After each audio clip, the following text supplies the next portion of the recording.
PC, how you all doing? Welcome back. This is episode 24 of my music collection updates. Just first up, I'd just like to say a big thank you to each and every one of you who has subscribed to my channel. I've just hit over the 200 sub mark at this stage, which is totally amazing. I'd also like to say thanks to anybody who's entered my little competition for some CD giveaway for the 200 subs giveaway competition. Got a few entries so far, which is pretty cool, so thanks for everybody for doing that. Okay, so I'm just going to give you a few vinyls that I've listened to during the week, stuff that's come in the last week or so, and yeah, so I'll be short and sweet, a couple of albums. Okay, first up, throw on the old specs.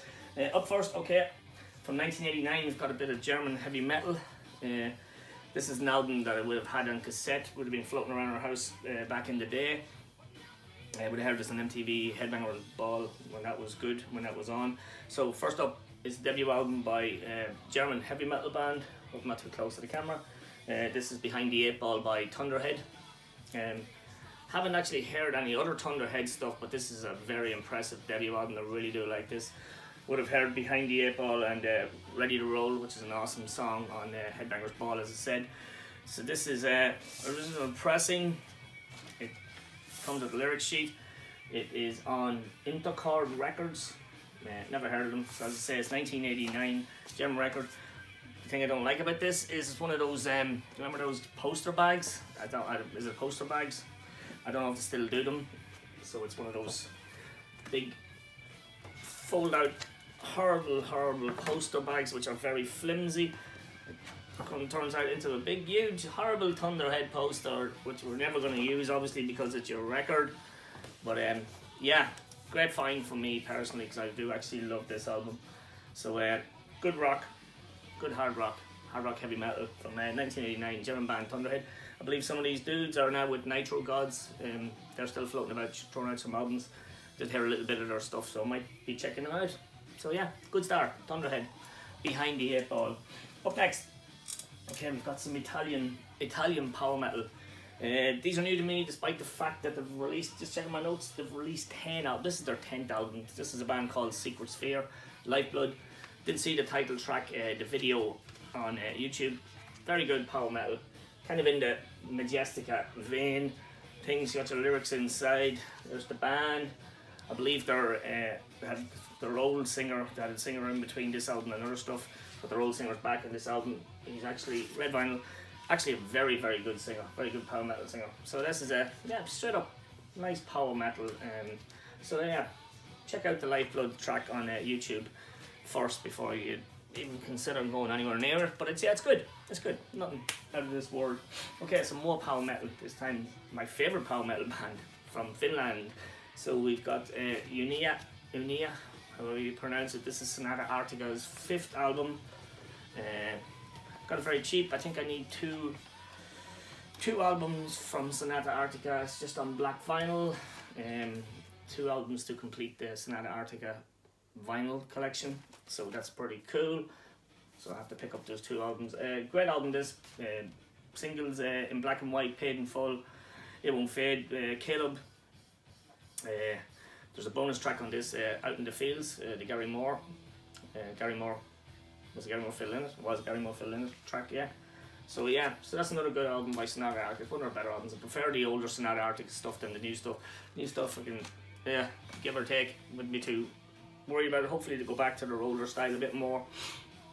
Excuse me. Okay, next up some more power metal. Should call this power metal video. So this is by German power metal band this time. And this is Gamma Ray. This is Empire of the Undead. Kai Hansen's band, I'm sure everybody knows. This is a beautiful packaging on this record here. This is double vinyl. It's on Nuclear. Is it on Nuclear Blast? Maybe it's not. Ear Music? Sorry. I'm assuming it was Nuclear Blast. And it was Gamma Ray and it was power metal. But Kai Hansen, there's the man himself. This is the only Gamma Ray album I do have in my possession. I have heard Gamma Ray stuff, but this is actually the only full album I've ever actually listened to, and I have to say it's fantastic. Recently watched Andy Cloudy's Kai Hansen video, which you need to check out if you haven't seen it already. It's pretty awesome. But really good power metal. Really like this. Kai Hansen, amazing guitar player, and he's also a very good singer, despite having singers in his other bands like Halloween and that sort of stuff. Speaking of Halloween, I got the new Halloween album a month and a half ago, 2 months ago, and haven't even listened to it yet. So that's going to be spun next. But this is great. Opens up with Avalon. What a super track. So 9 minutes long. Hellbent, straight up power metal. What else was really good on it? Empire of the Damned. There's a little bit of a guitar lick in there. It keeps reminding me of something from Kill 'Em All. If you've heard it, maybe I'm insane, but I think it sounds like something like Whiplash or something. But yeah, great. What's it called? Built the World, European bonus track on the LP as well. That's probably one of the better songs on it. My favorite. Time for Deliverance, kind of a ballad, which is pretty excellent too. And Demon Seed. I'm assuming that's based on the horror movie because it's kind of a little bit of a audio opener on the start of it, something from a horror movie.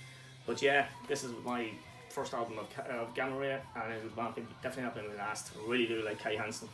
He's a fantastic guitar player. So great band, great album. Cheap on Amazon at the moment, guys. If you haven't got it, might be worth checking out. Okay, up next is from 1988. Yes, I want to make sure. The third album by my favourite doom metal band, Doom Metal Masters, Candlemass. I did have Tales of Creation in my last video. So this is Ancient Dreams, third album, another album with Messiah on vocals. Big single on it is Mirror Mirror. Ancient Dreams itself, the Bells of Acheron, the Black Sabbath medleys on this as well. Trying to build up my Candlemass collection, as I said in the last video. I have a couple more to get. Got a few more this week as well.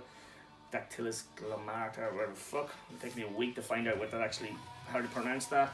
So this is on black vinyl, Peaceville Records. This is obviously a reissue, 2013 reissue, came out in 1988. Brilliant Candlemass. What more can you say? If you don't know Candlemass, something wrong. Love Candlemass. Great album. Okay, we're moving through these nicely. Only 3 more to go, you'll be glad to hear. Okay, another band, excuse me, whose discography I'm collecting. I think I need their EP and album called Time at the moment to finish their studio discography. And yeah, there's also a best of Return of the Vampire or something I need. If you don't know what I'm talking about by now, it's Mercyful Fate. So this is their last album, I think. I'm just not sure. This is from 1999. This is their 7th studio album. After watching Darcy's rundown of all the Mercyful Fate albums, I don't believe they've anything released since. But you either like King Diamond or you don't. I absolutely love Mercyful Fate, one of my favourite bands. Just love the sound. This is a great album, very heavy. Last Rites, first song on it was really kicks in. Really heavy stuff. Church of St. Anne, Born in Hell, brilliant song. The Grave, insane. It's probably my favourite song on the album. It's insane. Vocals are amazing in it. And the title track 9 as well. So this is on Metal Blade Records. Of course, I think all the Mercyful Fate is on Metal Blade Records, and I'm just after splitting the bloody seam of that there now. How, I don't know. Plain black vinyl and Metal Blade record label. Just a bit pissed with myself and I'm after splitting that. But anyhow, I'll sort it out. So that's Mercyful Fate 9 from 1999, their 7th album. Great stuff.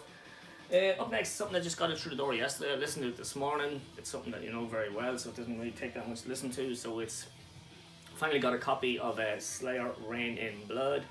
So this is obviously American recordings, but I believe this is on an unofficial release.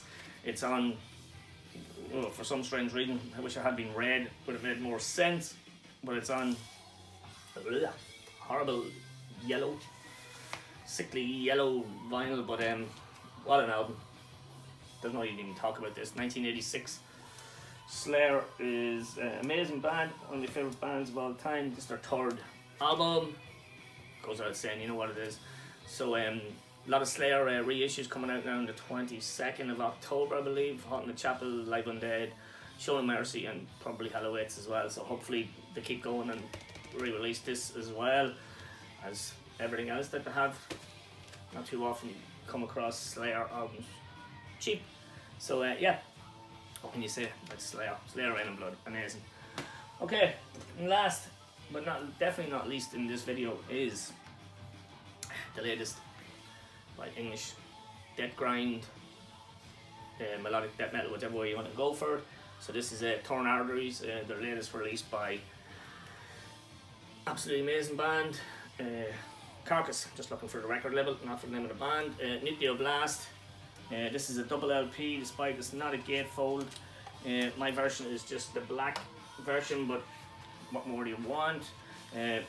Great album. I'm sure there's buckets of reviews all over YouTube at the moment, so you don't need me to review it, but it's an excellent album. Comes with a lovely booklet, colour booklet inside with all the lyrics. The heart from the album cover deteriorating. What can you say with Carcass? Amazing band. Jeff Walker, Bill Steer, fucking fantastic guitar player. Standout tracks for me: Torn Arteries, the title track, the Dance of Victab, which is a video, Under the Scouting Blades, brilliant, Flesh Ripping Sonic Torment Limited, mouthful, long song, don't know exactly how long it is, but it's the longest song on the album, but it's fucking worth it, man, it's brilliant. Kelly's Meat Emporium was a video as well, and then the last side, 4 tracks on the last side: In God We Trust, Wake Up and Smell the Carcass, Kavit, oh just can't even read that fucking thing. The Size, Remorseful Swing, 4 tracks in a row, awesome tracks. The 4 of them are just amazing. Great way to end the album, brilliant last side on it. But yeah, Carcass, not going to say much more because there's no point. You already know Carcass. I'm sure a lot of you have this album, but yeah, definitely going to be in my top 10 albums of the year without a shadow of a doubt. So that's it, guys. That's episode 24. Just a short one. Just trying to get through stuff so we can get more stuff out, to listen to more stuff. Got a lot of stuff here to listen to.